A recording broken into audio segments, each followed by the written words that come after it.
I'm already waiting all day for Sunday night. We got Allen. We got Lamar. It's going to be a prime time showdown, and I could not be more excited. Welcome into Ravens Rundown. I'm your host, Joey Petersen, and on today's episode, we'll be breaking down my keys to victory to beat the undefeated Buffalo Bills. Could not be more excited to break it down. Thanks so much for joining us. Before we get into anything, I need you guys to like the video, okay? If you want the Ravens to win, like the video. Don't jinx it. I've done this for every prediction episode so far. We've only gotten over my goal for likes one time, and that was for the Cowboys game. And we won that game. So don't jinx it. I want to get to 150. Like the video if you want the Ravens to win.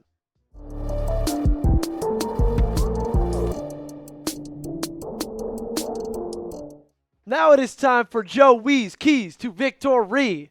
Number one, we're starting off, don't let James cook. I take a little pride in that one. I thought I was a little creative there. But it's serious, okay? This Bills offense likes to run the football a lot this year. They run it 54% of the time. That's fifth most in the NFL. It's up 8% from last year. And James Cook, he's a really good running back, right? But to me, this is twofold almost. It's you don't want them to run the football because James Cook can hurt you, but you also don't want them to run the football because I think when you look at the wide receiver room, I'm not that impressed. They lost Stephon Diggs in the offseason, and so far, here are the receiving totals for the three top receivers. 5 receptions for Keon Coleman, first-year rookie out of Florida State, 75 yards and a touchdown. Khalil Shakir, their clear wide receiver one, 168 yards, 2 touchdowns, 14 receptions. Mac Hollins, 3 receptions, 41 yards, and a touchdown. They've yet to have a wide receiver get over 80 yards receiving in a single game. Right? So if you can take away their run game and make them just be one-dimensional and pass the football, you've got a better shot at winning. Now, I'm not saying that guarantees you a victory because Josh Allen is still a damn good quarterback, but you've got a better shot, right? I really don't think they can hurt you in the wide receiver room. And this is a good thing, right? I think this is the first time this year that the Ravens are going up against a team who doesn't have a all-star wide receiver, who doesn't have a Pro Bowl wide receiver. And I think that falls in favor a little bit with the Ravens. But if they're able to run the football, and if James Cook is able to get things going, that opens up their offense a lot, and you've got a lot more to worry about. What is your score prediction for this game? I'll be giving mine at the end of this episode. Curious to hear what you guys think going into this one. You're about to get hit with the YouTube ad break. So to make that time go by faster, scroll down to the comment section. This is going to be the pinned comment on today's episode. So go ahead, reply to me what your score prediction is going to be. Key number 2, keep the king rolling.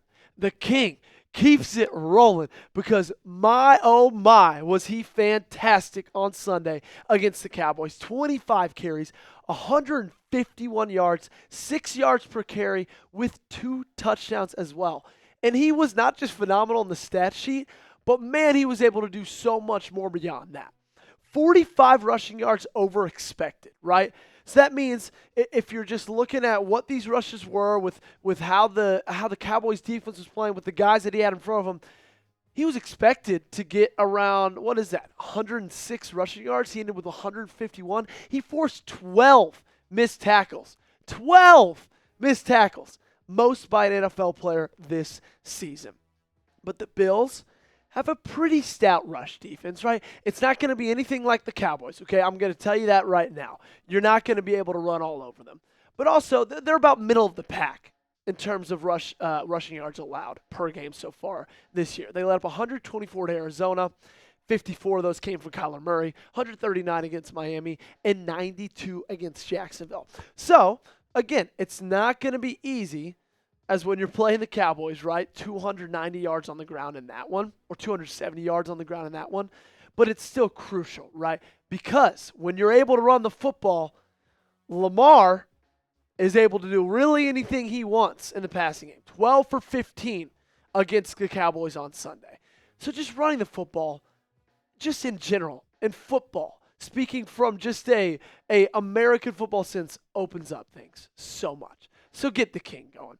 I've got 2 more keys to victory for you, but before I get into any of those, I've got to give a shout out to the sponsor of today's video, and that, of course, is Factor. If you want to fuel up and be able to get as many yards on the ground as Derrick Henry got against the Cowboys, you got to use Factor, because eating better is easy with Factor's delicious, ready-to-eat meals. Every fresh, never frozen meal is chef-crafted, dietitian approved, and ready to go in just 2 minutes. You'll have over 35 different options to choose from every week, including Calorie Smart, Protein Plus, and Keto. Also, there are more than 60 add-ons to help you stay fueled up and feeling good all day long. What are you waiting for? Get started today and get after your goals. Guys, I think I'm a pretty fine cook.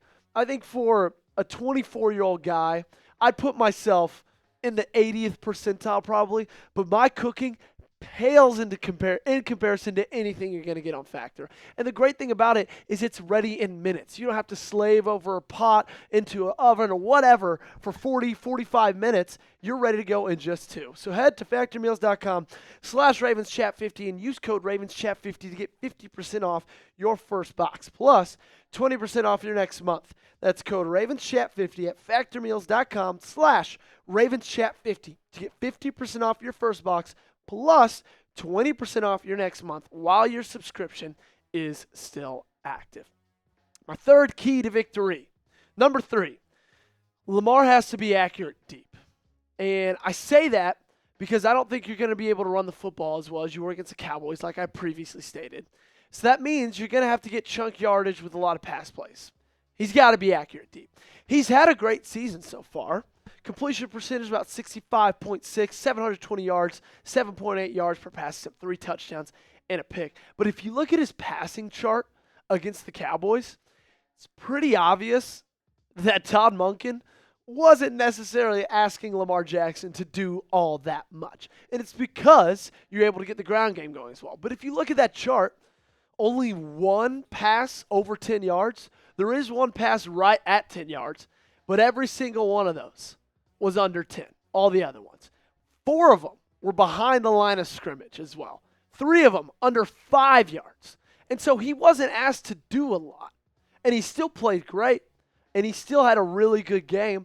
But I just think against the Bills, with their secondary being one of their weaknesses, when you look at just the depth chart. Now, they haven't necessarily played like it's one of their weaknesses. There's 2 straight games of forcing a QBR under 21. However, that was against Tua, who got injured pretty early. And then it was against Trevor Lawrence, who's looking like he might be a bust. But still, Lamar's got to be accurate deep. He's got to be able to get those chunk plays, because that's how you're going to beat this Bills team. And my number 4 key, you got to talk about Josh Allen.